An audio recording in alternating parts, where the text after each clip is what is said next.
Bonjour à tous, amis restaurateurs, bienvenue dans cette nouvelle vidéo. Vu l'engouement que vous avez eu pour ce style de vidéo, on va continuer comme ça. Aujourd'hui, on commence par l'installation des fenêtres, suite à l'installation des joints qu'on avait fait il y a quelques vidéos quand même. Pour cette installation, j'ai choisi deux techniques. La première, mettre les supports sur la voiture. J'installe les vis des supports sur la caisse et ensuite j'installe la vitre sur les supports.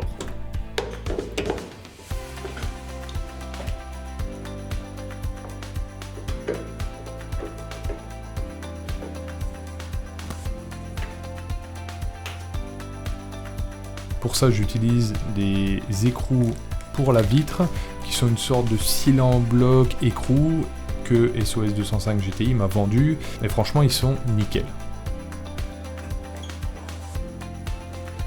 Bon, je me suis rendu compte que c'est un peu galère parce qu'il faut tenir l'écrou, l'écrou scié en bloc et tenir la vitre en même temps, mettre la vis de l'autre côté et serrer.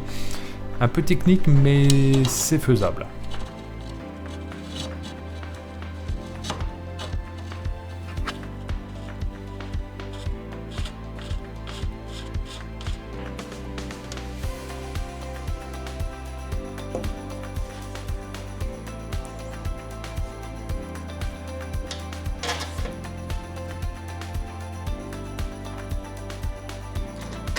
Le seul problème, il va arriver au moment où on va vouloir serrer la vitre et avec la simple petite vis qui passe dans l'écrou de la vitre, on va forcer la vitre sur le joint et cet effort, il est vraiment impressionnant à faire, surtout avec un tournevis et même une petite vis Torx.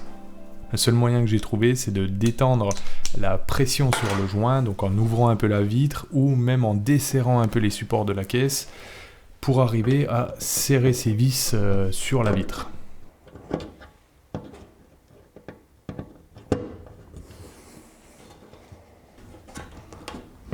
Alors ça fait bizarre parce que là, on a le joint qui se barre dehors là. En bas, pareil, il se barre un peu dehors. Et en haut, pareil, il se barre aussi. Bon, peut-être le temps aussi qu'il se tasse un peu parce que là je sens que c'est tendu mais comme pas possible là. Celui de derrière, on verra. On reprendra peut-être s'il y a besoin, mais je pense qu'il faut que ça se fasse là. Et la deuxième technique que j'ai utilisée, c'est de mettre les supports sur la vitre, donc avec leur système de vis et de scie en bloc, et de les serrer, et ensuite de mettre la vitre sur la caisse.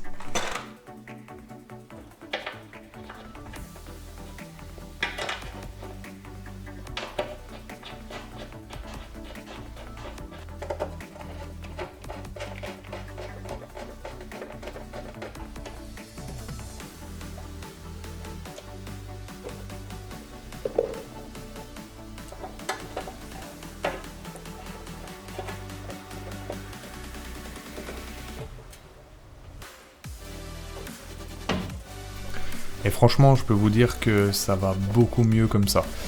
On a moins les mains prises à devoir tout tenir en même temps et on a moins cette sensation de risquer de casser la vitre au moindre faux pas.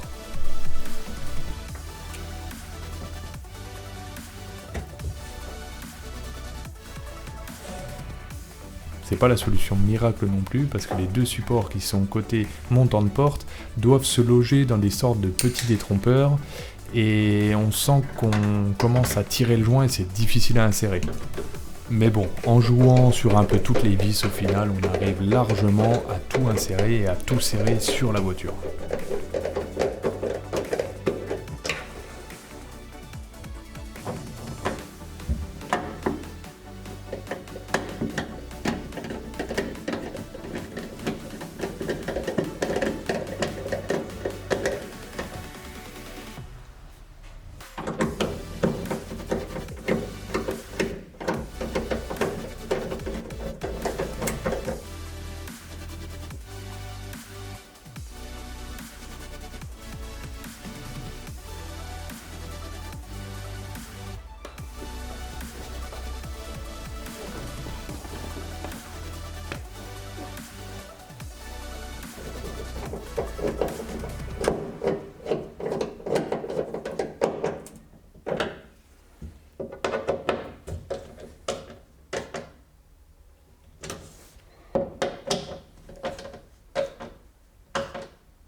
j'ai choisi de nettoyer le cache-culbuteur du moteur de la 205 GTI 1.605 litres. Alors vous allez peut-être me demander pourquoi. Eh ben c'est très simple. J'avais peint le moteur de la 205 GTI avec une peinture, j'en avais fait même une vidéo complète sur le sujet et j'avais totalement oublié de peindre le cache-culbuteur. Et je sais pas, ça devait être la fin d'un week-end difficile. J'ai repeint le cache-culbuteur simplement comme ça, sans le nettoyer à l'arrache en me disant que ça va tenir. Mais je peux vous dire que de la peinture sur de la merde, et ben ça fait de la merde.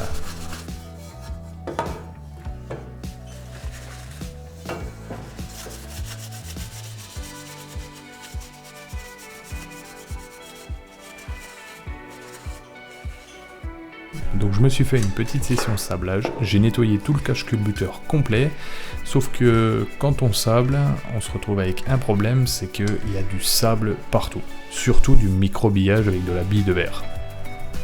Donc gros nettoyage, WD-40, dégraissant, acétone, enfin tout ce qui va bien, et on arrive à retrouver un cache-culbuteur qui est quand même très très beau.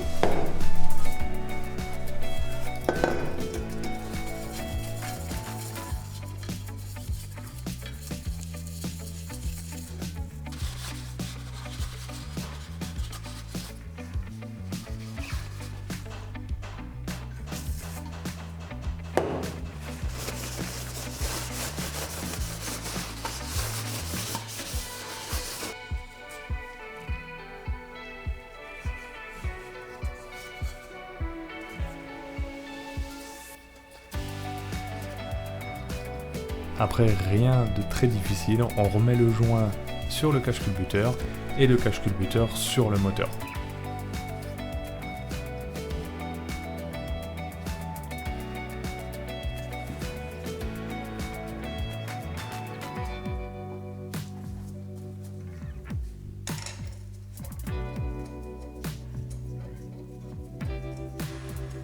Et maintenant, ça va être à vous de me dire ce que vous en pensez du résultat. Moi, je trouve que peint ou sablé, enfin microbillé, eh ben, j'aime bien le microbillage quand même.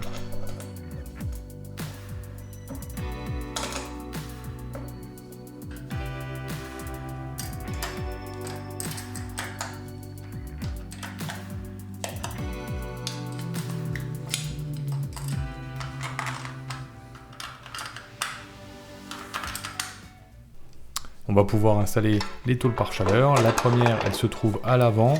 Elle a un sens à respecter, ensuite 2 écrous et le serrage est fini.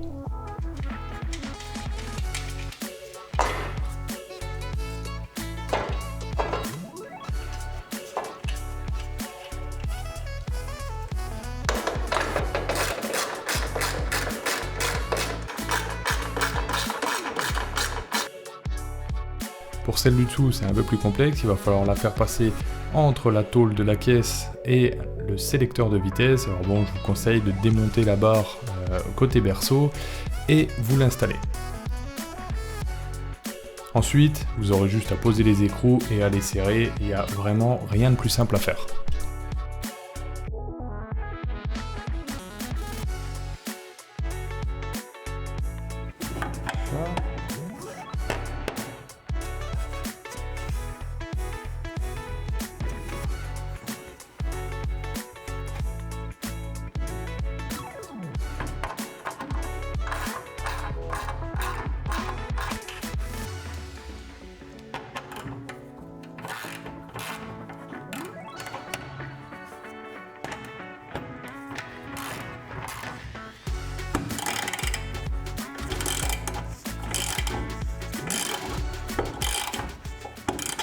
Bon, j'étais en train de prévoir, vous voyez, toutes les vis là, à les nettoyer parce qu'il y a toujours un peu de peinture dessus, tout ça. Donc, j'ai voulu faire celle-là et bien sûr, chose qui devait arriver, arriva. Elle a cassé, pourtant c'est comme d'habitude, je fais bien doucement et tout en enlevant bien la peinture. Bon bah là, voilà, c'est le point noir. Donc c'est une vis qui va tenir comme là, vous voyez, la canalisation de frein, elle est par là, la canalisation, voilà, elle est là. Elle vient en fait sur un T là, et de ce T, elle repart donc à la roue et hop, elle longe tout le haut et elle vient se visser sur la partie droite. Donc c'est qu'un angle de ce côté-là, donc je sais pas trop quoi faire. Ça m'embête un peu parce que j'ai des choses à réinstaller, mais là je sais pas trop comment je vais faire. On est à peu près 15 jours après que j'ai cassé la vis.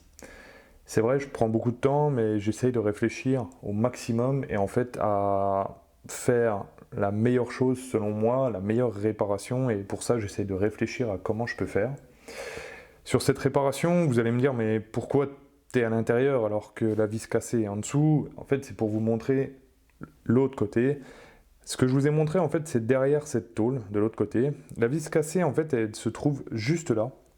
Vous voyez, c'est elle, là. Je pense que, en fait, c'est des vis qui arrivent, en fait, côté là, plat, et de l'autre côté, en fait, c'est une sorte de tige filetée, ou une vis, et elles sont électro-soudées, je pense, sur la caisse, sur des trous qui sont prévus d'origine comme ça. Et pour faire la réparation, il y a plusieurs choses. J'aurais pu enlever cette partie-là, en remettre une nouvelle, je pense que ça doit encore exister, même si franchement j'ai des doutes. Ensuite, il faudrait que j'arrive à la ressouder, donc peut-être faire un point de soudure de l'autre côté, ou trouver un système qui va me permettre d'électrosouder cette vis. Et ensuite, il faudrait que je refasse toute la peinture, et je pense qu'il n'y aura pas que là, il y aura tout autour, parce que tout aura brûlé avec la soudure, avec tout ça. Et il faut que je refasse derrière aussi. Bon, ça reste quand même un boulot de fou pour ce que c'est. Donc en fait, moi, ce que je me suis dit, c'est, je vais faire ça beaucoup plus simplement, c'est que là, je vais pointer au milieu de cette pièce-là. Vous voyez, elle a quand même un peu d'épaisseur, hein, elle doit avoir 2 mm, je pense.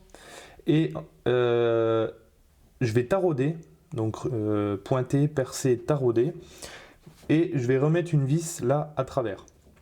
Cette vis, ce sera une vis classique, 6 pans, qui va bien. Hein. Ça doit être du 6, donc je mettrai du 6. Et par-dessus, je vais mettre un peu de mastic que je vais repeindre. Un peu comme il y a à ce niveau-là. À ce niveau-là, il y a une vis qui est soudée là, et je pense qu'elle ne devait pas être trop étanche, et ils ont mis un petit coup de mastic par-dessus et repeint. Enfin, elle a été repeinte avec la peinture de la caisse. Donc en fait, je vais faire pareil à ce niveau-là, et je pense qu'au final, ça ira très bien.